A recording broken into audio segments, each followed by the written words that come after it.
Hello and welcome. You're watching NDTV 24/7. I'm Osama Shab. The Supreme Court has said that the misinformation and rumours are being spread in connection with the alleged cash discovery from the official residence of Delhi High Court Judge Justice Yashwant Varma. This after a massive controversy following newspaper report that a huge pile of cash was recovered after a fire broke out in the residential bungalow of Justice Varma. The top court also said process to transfer Delhi High Court Judge Justice Yashwant Varma is unrelated to the inquiry into the alleged recovery of cash. The Delhi High Court Chief Justice, who began the inquiry before the Collegium met, he will give a report to the Chief Justice of India, Sanjeev Khanna. This is what the Supreme Court has said. Well, yes, of course, today the Supreme Court in the evening has in fact come out with a press note clarifying the rumors. First of all, the Supreme Court has, the press note has of course affirmed that such incident has in fact occurred in the Delhi High Court judge's residence. Secondly, the Supreme Court has affirmed that there is an in-house inquiry that has been initiated by the Delhi High Court Chief Justice, which is part of the procedure. So part of the procedure, like we reported earlier, the Supreme Court is taking the going through the initial preliminary stage. The case is still at the preliminary stage with the Collegium, but the Chief Justice of Delhi High Court had initiated inquiry on March 20. This is in fact a very big development, as the Supreme Court now has clarified that an inquiry was in fact initiated by the Chief Justice of Delhi High Court as laid down by the procedure on March 20. On March 21, the Collegium met, the Supreme Court judges, senior most judges met and discussed this issue, and in fact they on March 21, that was yesterday, they proposed that this judge who is actually now the senior most judge in the Delhi High Court, should be transferred. They are considering if he should be transferred to Allahabad High Court, because there, since the incident occurred in Delhi. Secondly, the inquiry is going on in Delhi High Court, and him being the second most senior judge, he will be part of the Collegium of the Delhi High Court. So keeping this in mind, the Supreme Court is pondering whether he should be transferred to the Allahabad High Court. The Supreme Court has sought response from the Allahabad High Court, has sought response from the Delhi Chief Justice, and has in fact also sought an explanation from the judge himself. And after going through everything, the Supreme Court will in fact pass a resolution.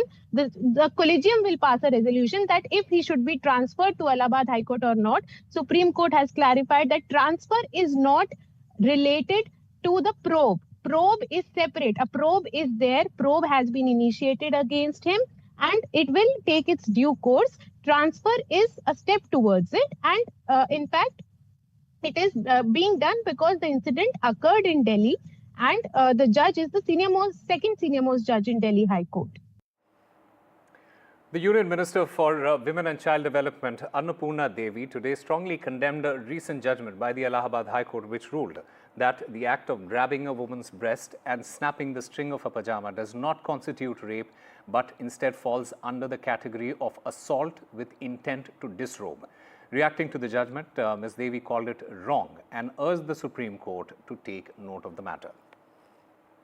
जो टिप्पणी अभी Allahabad high court की ओर से की गई है, हमें लगता है कि इस तरह की टिप्पणी कहीं भी शोभा नहीं देती, मतलब और इसके वजह से चूंकि बहुत सारे ऐसे डिसीजन हुए हैं, उस पर भी प्रभाव पड़ेगा और इससे गलत करने के लिए लोगों की और मानसिकताएं बढ़ेंगी। एक बच्ची के साथ इतना गलत हुआ और उसके बाद इलाहाबाद हाई कोर्ट के जज ये कह रहे हैं कि ऐसा लगता नहीं है कि उसकी रेप करने की कोशिश की गई है। मुझे इस स्टेटमेंट में कोई लॉजिक समझ नहीं आ रहा। मुझे लगता है कि ये स्टेटमेंट बहुत ज़्यादा इनसेंसिटिव है और मेरा ऐसा मानना है कि ये समाज के लिए काफ़ी खतरनाक है और मैं चाहती हूँ कि ऑनरेबल सुप्रीम कोर्ट इस मामले में इंटरवीन करे। I can't really comment on a judgment because it comes straight from the High Court, and it's high time that we get our, people start taking women seriously, and it's quite disgusting. There's a complete disregard of women by and large in the country. which we need to get over with. The reports which have appeared in the public space, if they are correct, then obviously it's a very serious matter. Going by the reports, the Supreme Court Collegium seems to have taken cognizance of the matter. So therefore, let's wait and see as to what the Supreme Court Collegium finally decides with regard to this matter. Well, dramatic scenes played out at the Karnataka Assembly complex on Friday after 18 BJP MLAs were suspended following an uproar over alleged honey trap attempts against nearly 50 leaders, including ministers and the 4% minority quota in government contracts. Videos showed marshals carrying at least 4 MLAs out of the assembly on their shoulders, with some of them continuing to chant slogans. It is not MLAs who have disrespected the chair. It is the Chief Minister and Speaker himself who has insulted the democracy.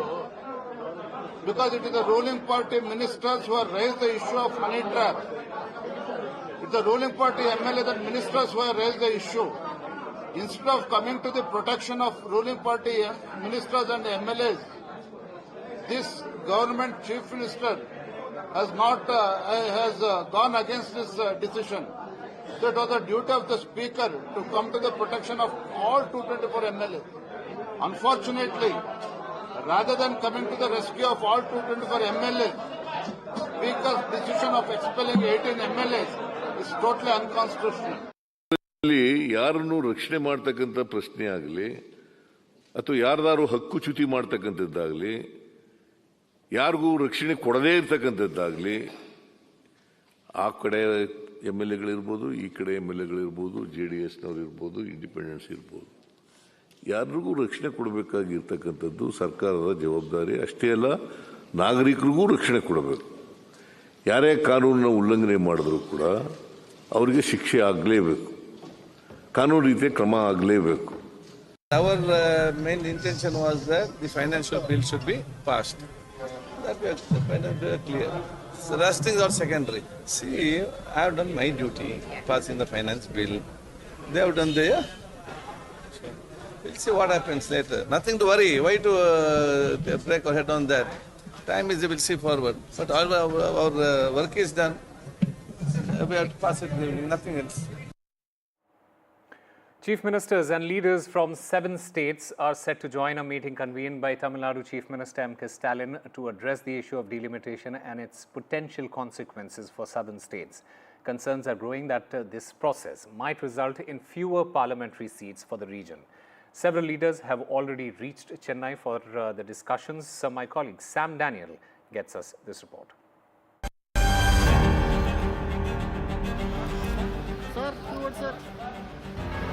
As leaders from 7 states, including chief ministers, start arriving for his Saturday meet on delimitation, Chief Minister M.K. Stalin reiterated the need to protect the rights of states, not just in the south that have effectively controlled population in the delimitation process. தொகுதி மறுசீரமைப்பால் நம்ம தமிழ்நாடும் நம்ம அழைச்சிருக்கிற மாநிலங்களும் பாதிக்கப்பட்டால் இந்திய நாட்டில் கூட்டாட்சிக்கான பொருளே இருக்காது, ஜனநாயகத்துக்கான மதிப்பே இருக்காது. நாடாளுமன்றத்தில் நம்முடைய குரல்கள் நசுக்கப்படும், நம்முடைய உரிமைகளை நிலைநாட்ட முடியாது. இது இந்த மாநிலங்களை அவமதிக்கிற செயல். எனவே மக்கள் தொகையை கட்டுப்படுத்தி சிறப்பாக செயல்பட்டு நாட்டோட வளர்ச்சிக்கு பங்களித்த மாநிலங்களுக்கு ஒன்றிய அரசு தண்டனை கொடுக்கக்கூடாது. Recently, Home Minister Amit Shah assured southern states will not lose even a single seat, but will gain on a pro rata basis. But with lack of clarity and ambiguity, the DMK has refused to relent on its campaign. While the principal opposition AIADMK has taken a nuanced stand virtually supporting the DMK stand, the state BJP calls the DMK's meet premature and fear-mongering by the DMK to negate criticism against the state government on law and order and corruption. It is decided to protest with black flags. To hide all the misgovernance, each and every day murders are happening, killings are happening, harassments are happening, threat is happening. So many things are happening in Tamil Nadu. To hide that, they are doing this.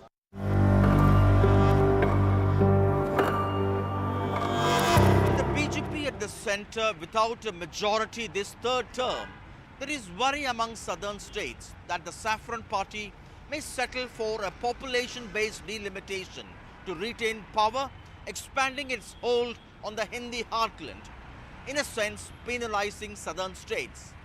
Something the delimitation meet in Chennai would attempt to preempt.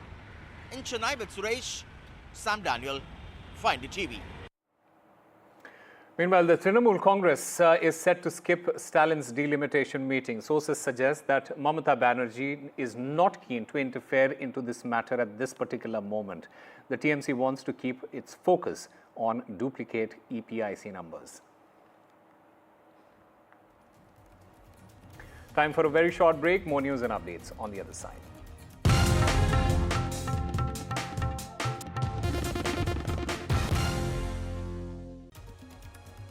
Welcome back. Major flight disruptions after Heathrow Airport, one of the busiest in the world, was forced to close following a significant power outage which was caused by a fire at a nearby electrical substation. This incident, which occurred late on Thursday night, led to a major disruption in flight schedules affecting thousands of passengers worldwide. In the latest, Heathrow Airport says that it is safely able to begin some flights later and hopes to run full operation on Saturday. In a post on X, Heathrow Airport said, "We are now safely able to restart flights, prioritizing repatriation and relocation of aircraft. We hope to run a full operation and will provide further information shortly." And amid the ongoing language row with the Tamil Nadu government alleging Hindi imposition by the centre, author, philanthropist and Rajya Sabha MP Sudha Murty has told NDTV that it's better for children to learn multiple languages. Sudha Murty was a guest on NDTV's show, India Through the Eyes of its Icon. Mrs. Murty, I'm going to begin with one of the hot button issues these days. How many languages do you know? And how has multilingualism shaped your life and career? Number one, I love to learn new languages because language is a tool when you work in different states. And my work was with Infosys Foundation, where I have to meet different states, different people. So I decided to learn many languages as much as possible. I grew up in earlier days in Maharashtra, so I learned Marathi. My mother tongue is Kannada. Then, of course, I know English. Hindi, I know, thanks to Bollywood, I suppose. Then I learned Tamil. I hired a teacher and I learned. Then I know Konkani. Then Telugu, I understand 100%. Gujarati, I understand 100%. I can make a conversation. Odisha language or Oriya language, I understand 100%. So 7-8 languages I know. Mrs. Sudha Murty, you said you learnt Tamil. And right now, there is a big controversy in Tamil Nadu where they are saying again and again that, you are trying to impose Hindi on us and why should we learn Hindi and this and that, etc. You have said that we should learn as many languages as possible. What are your views on this matter? It's my personal opinion because I wanted to work in Tamil Nadu, so I hired a teacher, learned Tamil. I can read actually, but slowly. And it helped me a lot in tsunami. Okay? This is my way of looking at it. And particularly when you are young, you can learn as many languages as you can. That is my own experience.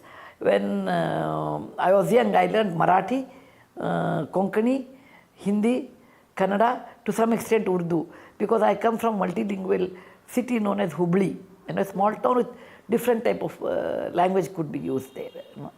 So this is my take is children can learn any number of languages and language is a tool, it's a bridge. All of us are islands and only bridge is language. So I want to have many bridges and it's good for my work.